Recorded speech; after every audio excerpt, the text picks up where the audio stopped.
We first begin overseas with the major Asian Pacific markets continuing to trade mixed overnight. This with China Shanghai Composite on the upside, 2.66%, rising its most in nearly 2 months. Meanwhile, European markets, they are in rally mode, and U.S. stock futures, they were trading higher after the bell. The Dow Jones on the upside today, a little more than 82 points.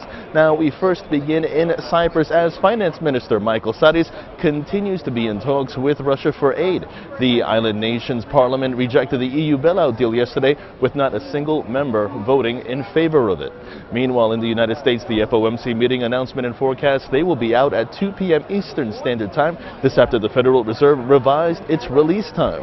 This will then be followed by the Fed Chairman Ben Bernanke's press conference at 2:30 p.m. Eastern Standard Time.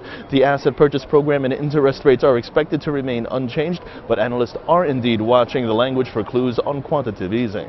Meanwhile, off to the United Kingdom as Chancellor George Osborne is presenting the 2013 budget to Parliament this morning. He is expected to stick to his plan for austerity.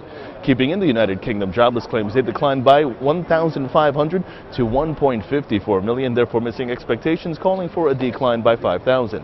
And then merger and acquisition news. Yahoo is in talks to buy a controlling stake in Dailymotion, which could be valued at around $300 million. At the same time, American Realty Capital has offered to buy Coal Credit Property Trust for $5.7 billion, that of which could create the largest publicly traded real estate investment trust.